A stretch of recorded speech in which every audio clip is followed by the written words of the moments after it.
You're dreaming endlessly, a magic reverie of all that life can be. Though you have suffered pain, your spirit soars and sings. Though sorrow clouds your day, it's sunny skies tomorrow brings. And take my hand, let's be friends forever. And take my hand, alone no more, not ever. Imagine dreams are real, and soon you'll start to feel there's magic all around. And take my hand, love is all around.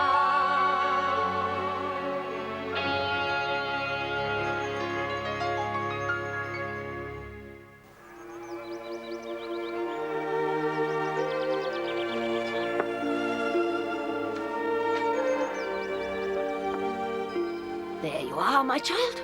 I'm so curious. But why? You're familiar with the results of my sewing. Knowing you'll put more effort into it since I'll be wearing it in Charlottetown. It seems to me the Honourable Lady wants to outshine Lady Cordelia.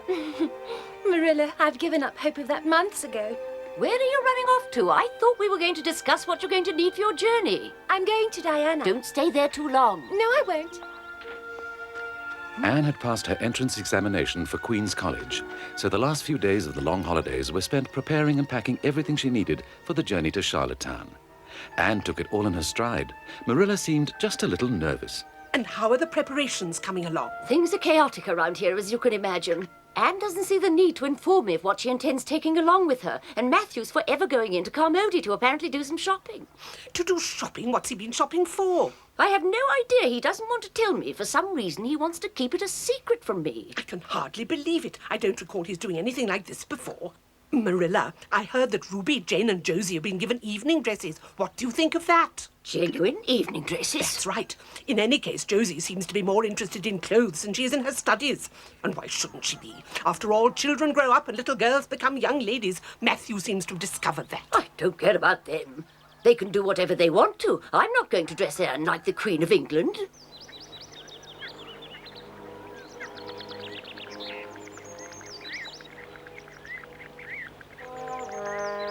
Anne, tell me, do you still remember this book? Why, yes, of course, Diana. It's Alice in Wonderland. Yes, that's right. The very words, "Oh, my ears and whiskers, I'm going to be late. The Duchess will be furious. And down, down, down we go, falling down the deepest hole on earth." Well, I want you to keep it. Really? Yes, we always read it to each other, and it used to be our favorite book. I would like you to take it with you to Charlottetown to remind you of me. One thing is certain, I'm going to miss you terribly, Anne. Oh, Diana. It seems strange that she'll be leaving Green Gables now that you managed to get her over the worst. Have you really thought about it? Naturally I have. When we decided to take her in, we agreed to do what was best for her as far as we could. And do you really think that sending her to the city all by herself's for her own good? She's only 15. I don't think she's ready to be on her own yet. I'm sure you're making a mistake. The city's a dangerous place for someone her age. Yes, we're well aware of that, Rachel. But Anne's a very decent girl and independent for her age. We can definitely trust her. Be that as it may, Marilla, but how would you feel if she took a liking to city life, so much so that she didn't want to come back here? What on earth would you do then? Would you like another cup of tea, Rachel? Yes, please. If she does decide to stay in the city, we certainly won't stand in her way. If she honestly thinks she'll be happy living there, I'm sure she'll come to terms with it, as long as she's satisfied. Anne's happiness is my main concern.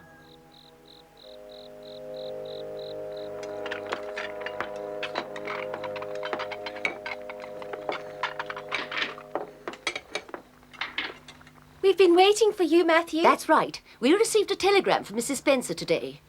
What? A telegram? Yes, it's to advise us of a visit to Green Gables tomorrow. Anne, be a dear and hand Matthew that telegram. All right. Here it is. It's bound to be something very important. Mrs. Spencer arrived at Green Gables the following day. And as was the custom, the Cuthberts welcomed her in front of their house. After exchanging polite little compliments, everyone sat down at the table. The atmosphere was relaxed, but Matthew didn't trust the situation. Anne, my dear, I must apologize for not congratulating you earlier on your exam results. Late or not, I'm very glad of any congratulations. Years ago, when I brought you and Lily to Prince Edward Island, you were only a little girl, but now I see a young lady before me. I hardly recognize you, child. As the years have gone by, my Lily has also grown quite a bit taller. Oh, and by the way, she asked me to give you her regards. Thank you. I'd love to see her again. Well, why don't you come over and stay with us for a couple of days? But of course, to talk about Lily is not the reason for my visiting Green Gables today. We gathered as much. I'm here to tell you about an American who's been a good friend of my family for many years.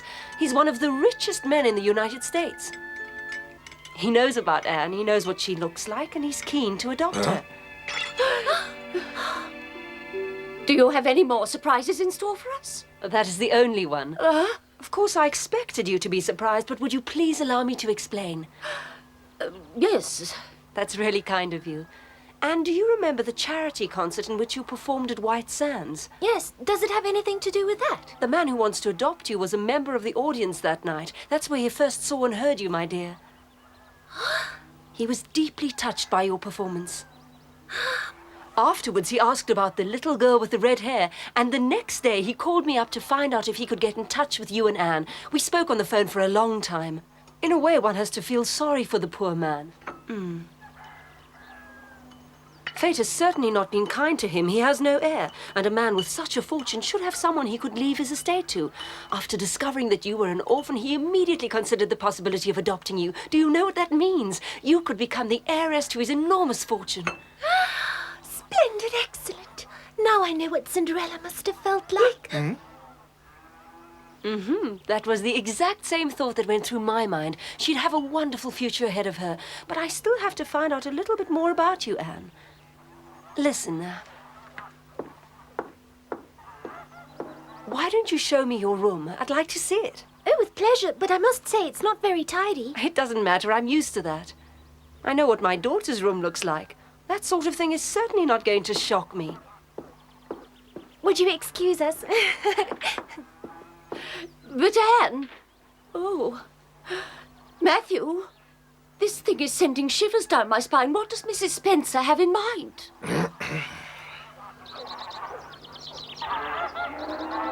I don't know the exact extent of his fortune, just that he owns 2 or 3 banks. But since we don't understand much of those things, it doesn't really matter. His house is built on a piece of land as big as the park in Charlottetown. And just imagine, every Saturday evening he gives a big ball to which many important people and celebrities are invited. A big ball?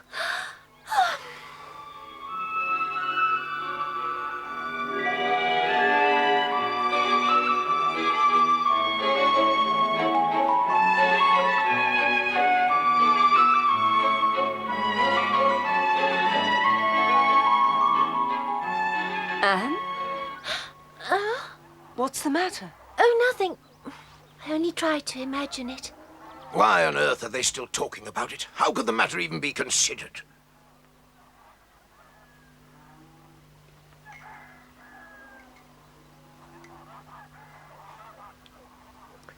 Splendid, excellent. Now I know what Cinderella must have felt like. Listen, Matthew. Yes? What would you do if Anne decided to go along with Mrs. Spencer's tempting proposal? Out of the question. No, she can't do it. She won't do it. It's impossible. Well, you see, that's what I'd also like to assume, but I could see her beaming face and I watched her eyes light up. I just got the impression that she was rather taken with what Mrs. Spencer had told her. Do you really think so, Marilla? Excuse me for a moment, Marilla. I want to hear what's going on in there.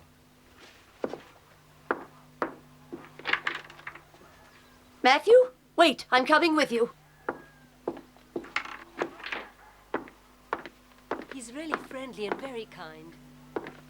He also said you may attend any school of your choice. He'd give you lovely clothes and jewelry, everything you wanted. You would drive in a carriage and visit many places. Now, wouldn't that be just splendid, Anne Shirley? Oh, yes, it sounds wonderful. I quite agree. I must say this is how I expected you to react. Would you like me to go and break the news to Matthew and Marilla? What? But I don't think I quite understand what you mean. Oh, of course they might find it difficult to accept your decision, but don't worry, they'll soon get used to the idea. Marilla will understand.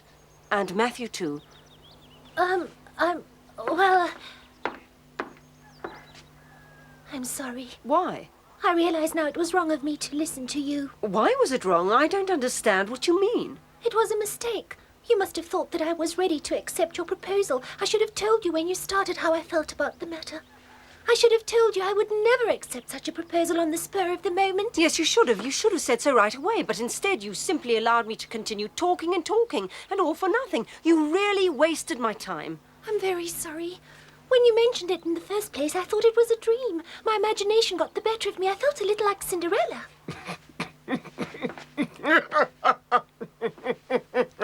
Slow down. Please don't overdo it, Matthew. Remember your heart. Marilla, what on earth is wrong with you? Oh, my child, you're absolutely unique. Marilla and Matthew just couldn't control themselves. They laughed and laughed and laughed. But eventually, when they did manage to calm down, they apologized to Mrs. Spencer. However, she was deeply hurt by it all and left Green Gables in a hurry, without saying goodbye to anyone. Matthew had a triumphant look in his eye as he gazed after her. He hadn't liked her proposal, and he'd never liked her as a person. You should be ashamed of yourself. I should? It would never have come to this if you hadn't seemed so enthusiastic in the first place. But I would never... Keep quiet. I work my fingers to the bone so that you may look decent when you go and live in Charlottetown, and this is how you show your gratitude. It's not the end of the world. At least it was fun while it lasted. That's enough. Stop giggling about it. I don't find it funny at all. Don't take Marilla seriously, Anne. In her heart, she's really very relieved. She just doesn't want to show it.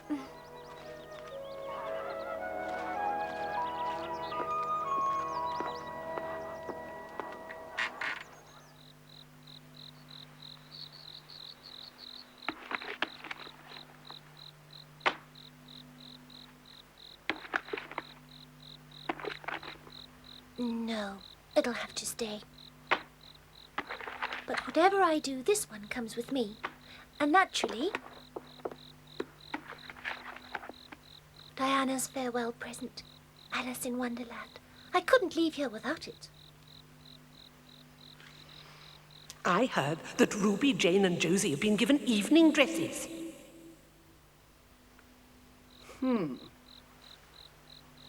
Tomorrow you'll have to get by without me. I have to go to Carmody. Huh? We just can't let Anne go to Charlottetown without an evening dress. I'll have to make one for her. An evening dress for Anne? And you want to make it, you say? You see, Mrs. Allen, I would like to make Anne an evening dress, but since I don't know how to go about it, I was wondering if you could lend me a hand. Mrs. Allen was the minister's wife, and all the residents of Avonlea admired her for her good taste. Marilla was wise to ask her for advice and assistance, because she was aware that she herself didn't know enough about these things. She would never have dreamed of making an evening dress for herself. Why should she? After all, she'd spent her whole life right there at Green Gables and had never been to a dance or to the opera. But she could see no reason for Anne to be content with that. Since Anne was to spend the next few years in Charlottetown, Marilla wanted her to have the same opportunities as her friends. Anne, may I come in? Yes, of course. Are you making any progress? Yes, I just wanted to rest for a while. I was getting a little tired. Oh, that's good then. It seems I caught you at the right time. I just had to come and show you something. I don't think you really need this, since you have enough pretty dresses, but maybe they aren't elegant enough. Now and again, an occasion could arise when you find yourself having or wanting to attend some evening event. Exquisite. Rachel told me that Ruby, Jane and Josie have been given beautiful evening dresses, especially for Charlottetown. And I really wouldn't want you to be shown up by them. I asked Mrs. Allen, the minister's wife, to choose the material. Yes, and Emily Gillis will make the dress for you. She also has very good taste. She makes long sleeves like no one else. When she makes them, they fit. Unfortunately, the same can't be said of me. And tell me, what's wrong? Don't you like it? It's not that, Marilla. Not at all. The material is exquisite. Thank you. I just can't understand why you're so kind to me. Every day I find it harder to leave you and Green Gables behind. As she'd promised Anne, Marilla got Emily Gillis to make the dress for her. Emily put a lot of effort into it, and the dress turned out exactly the way Anne had imagined it would.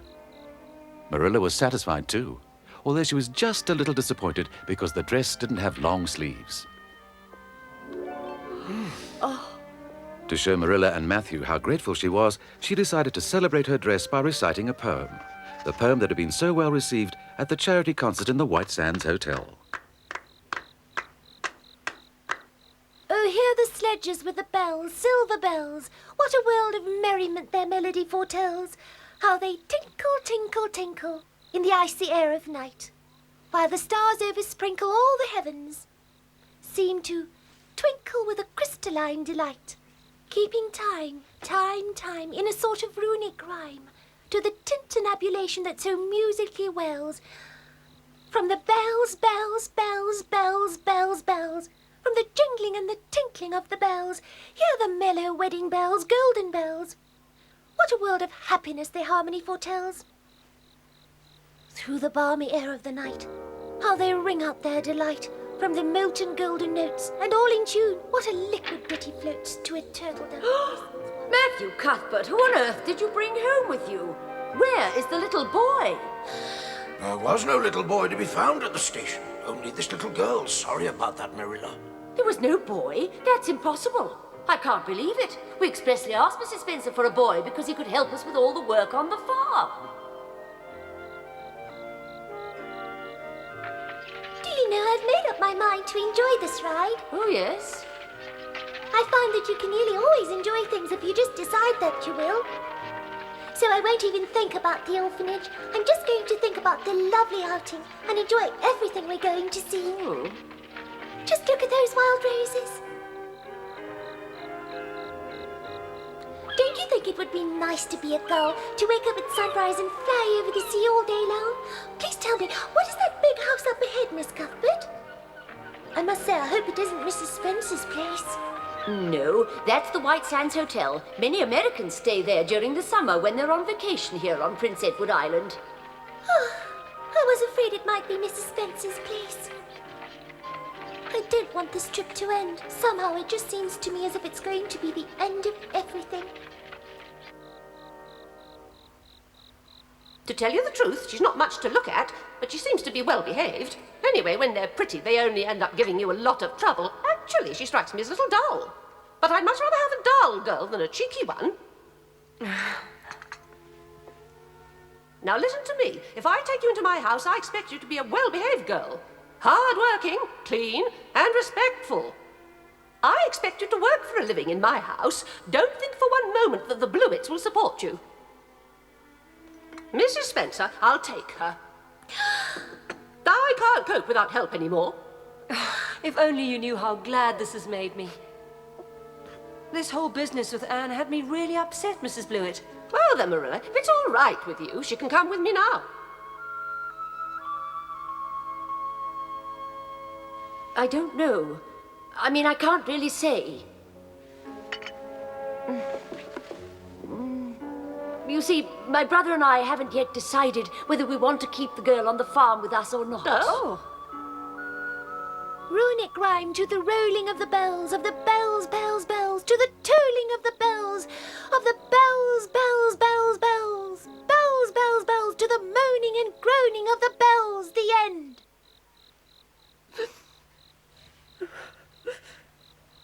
Oh, good. Marilla, I see you actually have tears in your eyes. Did I really sound that convincing?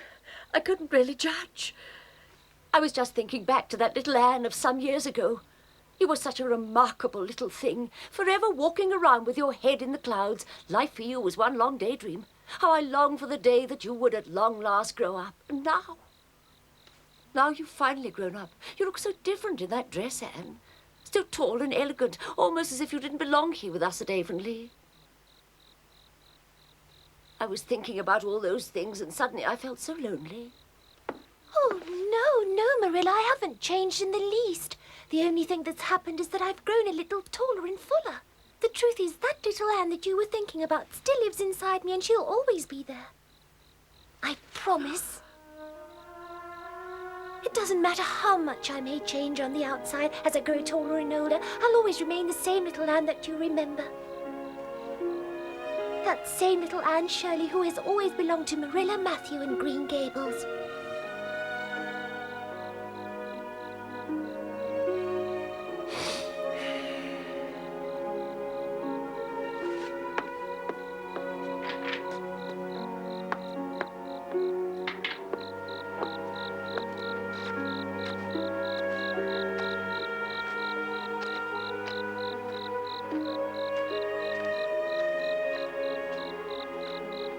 I have to admit, I've never been one for going to church, and praying isn't my strong point.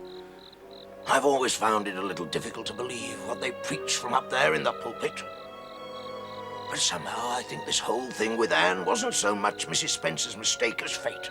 It seems to me it could have only been the work of a higher hand. He must have seen the need for someone in our life, that we'd run the risk of forgetting what it means to love someone. Without Aunt Shirley, we no doubt would have remained just what we were. Two grumpy old fossils, and nothing more. Marilla and I owe that child much more than she owes us, that's for sure. The Almighty must have known the role she was to play in our life. I'm sure he must have planned it. It couldn't have been a coincidence.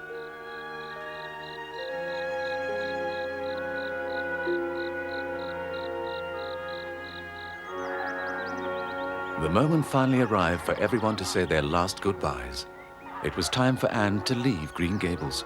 Of course I shall spend all my holidays at home. And I promise you, Diana, my first stop will be at your house. No, Anne. I'll meet you at the station whenever you come. Just tell me in a letter and I'll be there. I definitely will, but you'll have to write to me too. Oh, Anne, I feel terrible about not being able to go with you. It was really stupid of me not to have written that entrance exam. Diana!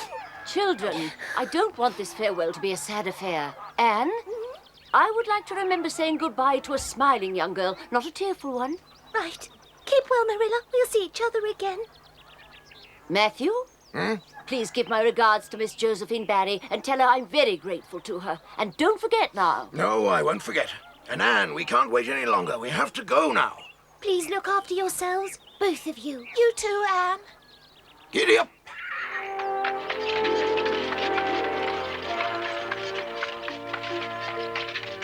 Goodbye. Good luck, Anne.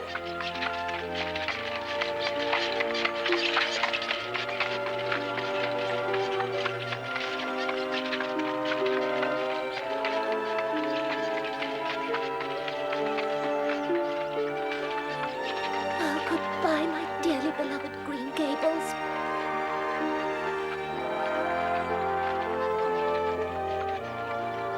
All right, Charlottetown, here I come, and I hope you turn out to be everything I thought you would.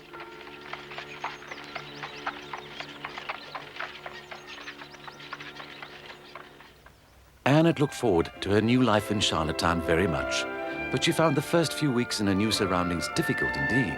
She was lonely and tired and tried hard not to feel homesick, although that was easier said than done. But more about that next time.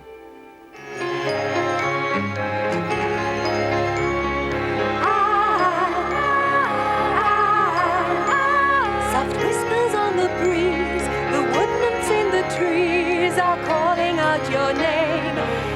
They offer you their gift, sweet fragrance fills the air. The magic